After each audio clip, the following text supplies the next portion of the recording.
大家好，我是胶东小王。刚才接了一个厂家的活儿，一个6开门的冷柜，下面冷冻的不制冷了，上面保鲜的正常。这种冷柜是2个压缩机的，保鲜带了3个门，冷冻带了3个门。咱们一会儿就去看看什么问题。刚才客户发了个定位过来，我一看离我这个地方25公里，说白了来回就是50公里，100里地。昨天晚上我这个3轮车正好把电充满了，看看跑一个来回有没有问题。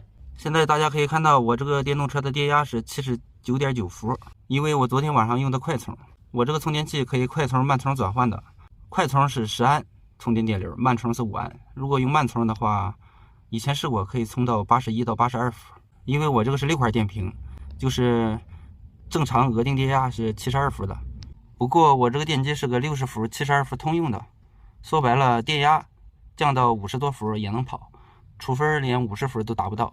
控制器的保护电压是52伏，只要不低于52伏，车都能跑，只不过速度会降低。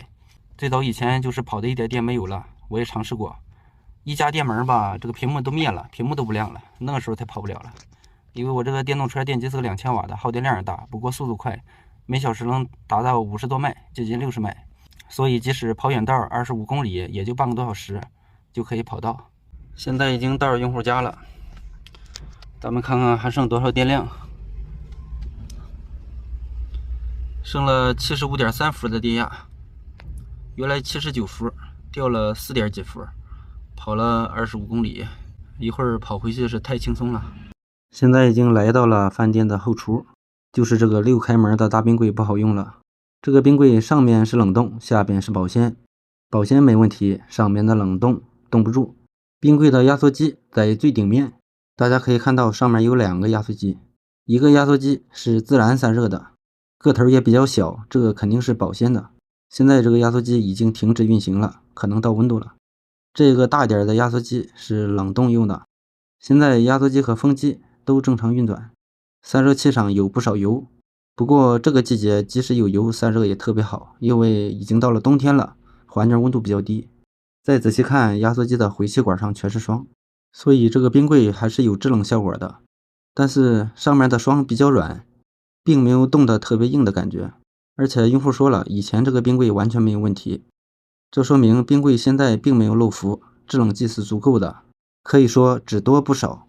打开冰柜的门，里边也有霜，但是这个霜冻得特别软，一破路就掉了，并没有冻得邦邦的感觉。而且冰柜的上面都是水珠，感觉根本冻不起来。遇到这种问题就奇怪了，不缺氟，里边还一直有霜，压缩机和风扇都能正常运转，那么到底是什么坏了呢？这时我用手摸了一下高压排气管的温度，瞬间找到了答案。高压排气管是热的，但是不是特别烫手，手放上去能扛得住。而旁边这台好用的，用手一摸高压管，手都不敢碰，温度很高，这一点就差距明显了。说明什么呢？这个压缩机的排气量达不到了。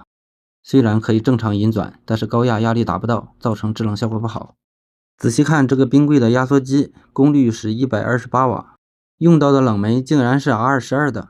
大家都知道 R12的冷媒已经淘汰10多年了，为什么还能用这个压缩机呢？说明这个压缩机已经被更换过了。因为这个冰柜出自二手市场，所以说可能原来的压缩机坏了，市场的人找了个旧的压缩机给它换上了。之所以这个压缩机排气量不行了，还能正常运转，说明那个时代的压缩机质量确实不错。这个压缩机有可能是个纯铜的，卖破烂估计也能卖个几十块。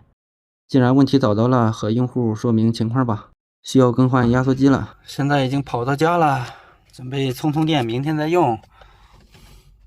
这时的电压静态状态还有71.6伏，来回跑了50公里，掉了8伏的电压左右，续航还是可以的。这个电压应该还能续航个20-30公里。等到静态电压变成60伏左右就跑不动了。刚才大家也看到了，用户和卖冰柜的协商了半天，决定进行维修。因为用户买的是2手冰柜，用了刚好1个月，卖冰柜的给他补贴100块钱。这样我一会儿就去拿个新的压缩机给他换上。更换压缩机550，上门费要了60，一共610。好了，本期的视频就和大家分享到这里，咱们下期再见。